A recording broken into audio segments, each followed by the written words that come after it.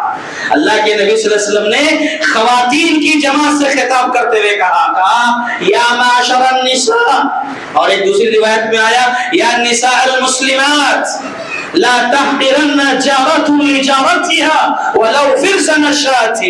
دیکھو اے عورتوں کی جماعت، کوئی پڑوسن اپنی پڑوسن کو ہدیہ دینے کے سلسلے میں اگر بکری کا کھر پیر کا نچلا حصہ اگر وہ بھی پکایا ہے تو اسے ہدیہ دینے کے سلسلے میں حقیر نہ سمجھنا، اسے کمتر نہ سمجھنا اسے۔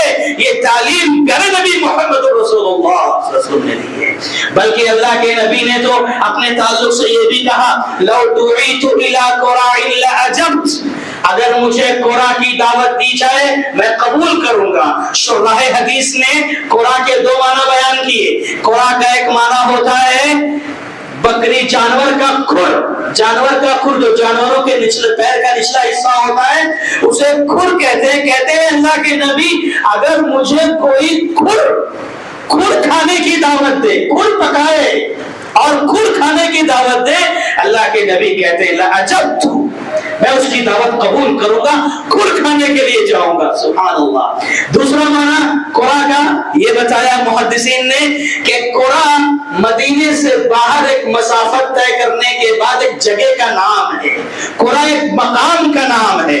تو پھر اس کا مطلب یہ ہوگا اگر کوئی مجھے قرآن بلا کر دعوت دے، قرآن آنے کے لیے کہے کہ آئیے ہم آپ کو دعوت دے رہے ہیں کھانے کے لیے، تو قرآن میں جاؤں گا، قبول کروں گا، قرآن سفر کر کے جاؤں گا، دعوت قبول کروں گا۔ یہ پیارے نبی محمد رسول اللہ صلی اللہ علیہ وسلم نے کہا، اللہ اکبر، کہ اگر وہ کوئی مجھے کھر کھانے کی دعوت دے تب بھی میں اسے قبول کروں گا۔ یہ کون ہے؟ اس روئے زمین کے سب سے عظیم انسان ہے پیارے نبی محمد رسول اللہ صلی اللہ علیہ وسلم، اس سرزمین کے سب سے عظیم انسان، آپ سے بڑا کوئی نہیں، لیکن آپ کی ذات دیکھو کیسی نرالی ذات ہے۔ ایک کھر کھانے کی دعوت دیں گے تو میں اسے بھی قبول کروں گا۔ تو میرے بھائیوں، اسلام کی یہ تعلیم ہے کہ نیکیوں میں آگے بڑھنے کے سلسلے میں، نیکیوں میں سبقت کرنے کے سلسلے میں اگر چھوٹی بھی نیکی سامنے آ جائے اسے کمتر نہ سمجھنا، چھوٹی سمجھ کے نظر انداز نہ کرنا۔ دکھنے میں ضرور چھوٹی ہو سکتی ہے لیکن انجام کے اعتبار سے کتنی بڑی ہو جائے ہم یہ تصور نہیں کر سکتے، سوچ نہیں سکتے۔ جیسے کہ پیارے نبی محمد رسول اللہ صلی اللہ علیہ وسلم نے بیان فرمایا، اتقوا النار ولو بشق تمرہ، کیا پیاری حدیث، اللہ اکبر، اتقوا النار ولو بشق تمرہ، کہ اپنے آپ کو جہنم کی آگ سے بچا لو اگرچہ کھجور کے ٹکڑے کے ذریعے ہی کیوں نہ ہو۔ اللہ اکبر، کھجور کا ایک ٹکڑا، آدھا کھجور، پورا کھجور بھی نہیں، آدھے کھجور کا ٹکڑا بھی تمہیں نارے جہنم سے بچا سکتا ہے۔ اللہ اکبر، کل قیامت کے دن جب نفسی نفسی کا عالم ہوگا، ایک ایک نیکی کو بندہ ترس رہا ہوگا۔ ہو سکتا ہے گناہ اتنے زیادہ کر لیے ہو دنیا میں کہ جہنم میں جانے کا فیصلہ ہونے والا ہوگا، لیکن یہ آدھے کھجور کا صدقہ، اللہ اکبر، آدھے کھجور کا صدقہ آئے گا اور آپ کو جہنم سے بچا لے گا انشاءاللہ۔ اتقوا النار ولو بشق تمرہ، کھجور کے ٹکڑے کے ذریعے ہی کیوں نہ ہو اپنے آپ کو جہنم کی آگ سے بچا لو۔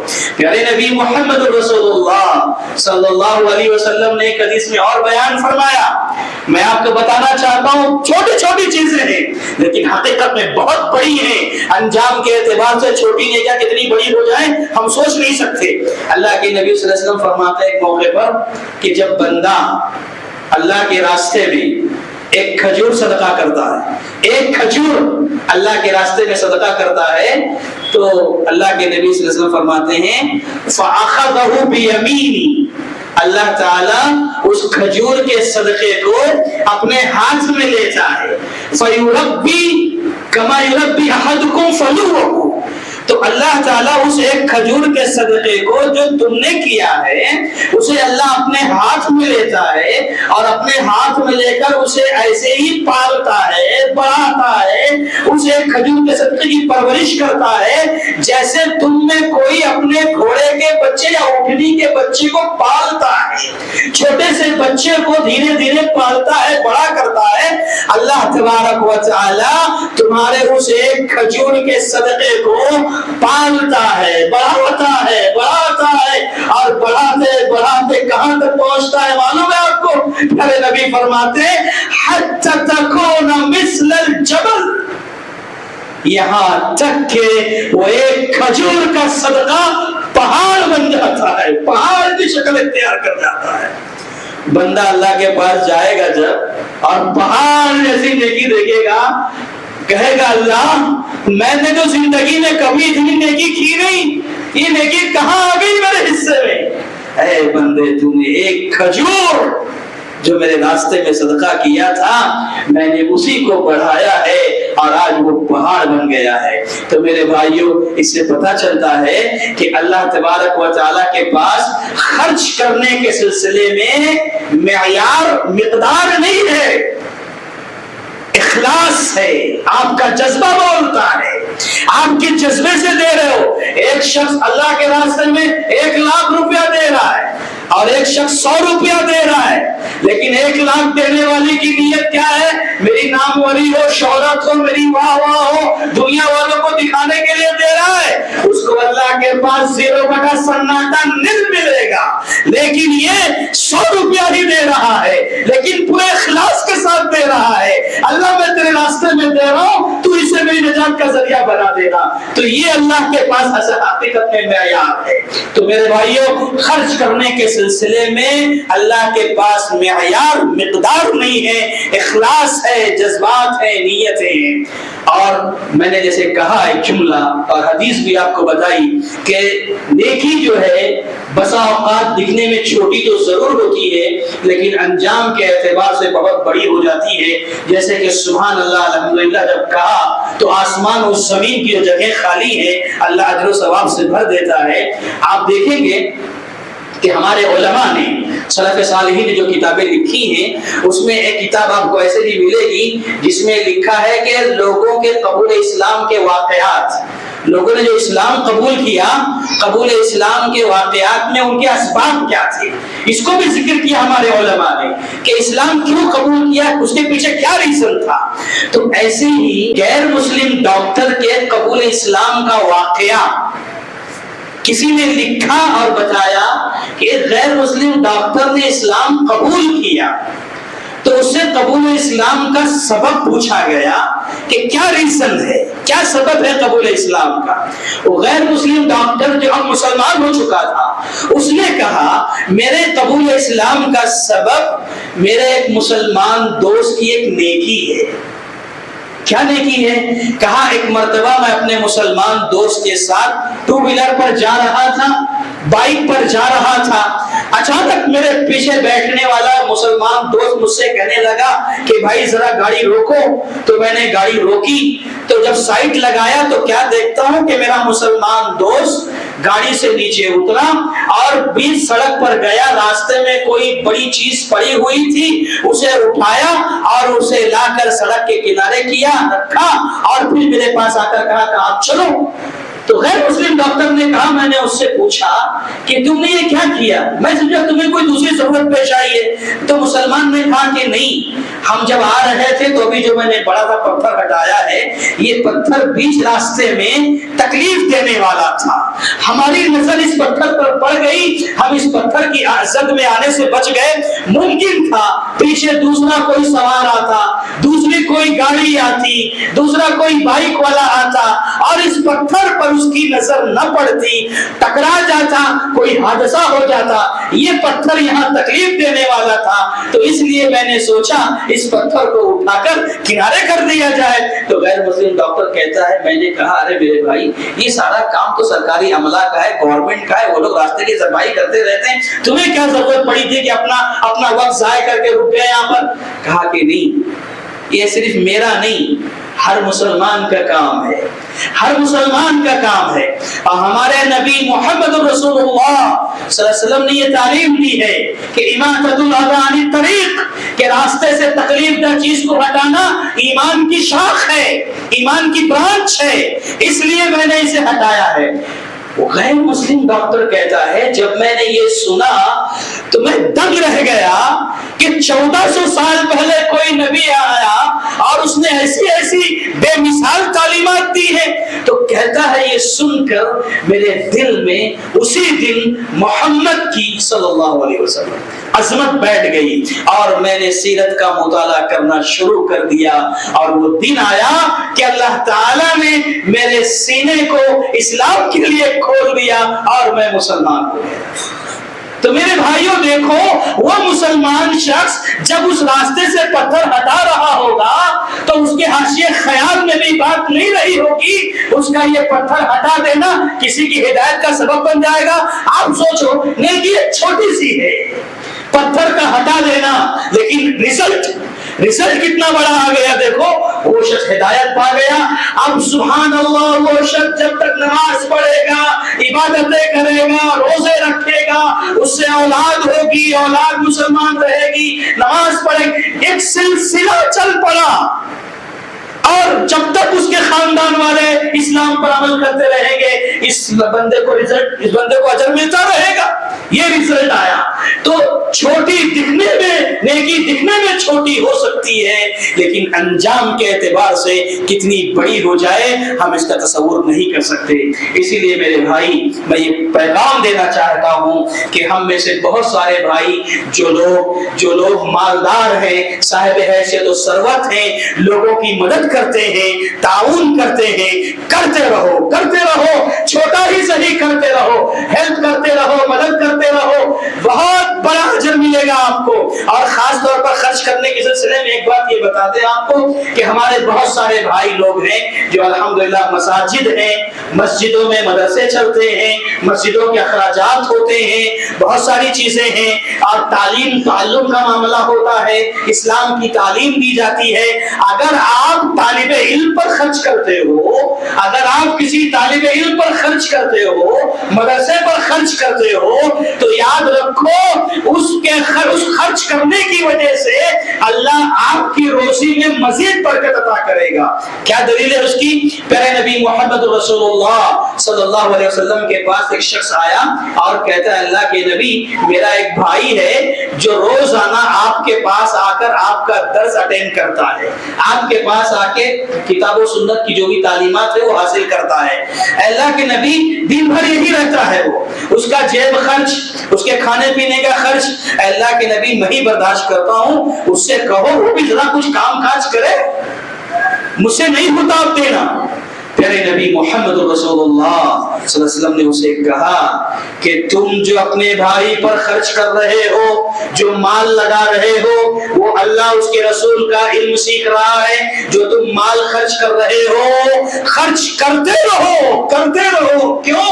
لعلک ترزق بہ، ممکن ہے کہ تمہیں جو روزی دی جا رہی ہے یا تمہیں جو مال اللہ دے رہا ہے، اس طالب علم پر خرچ کرنے کی وجہ سے تمہیں دیا جا رہا ہے.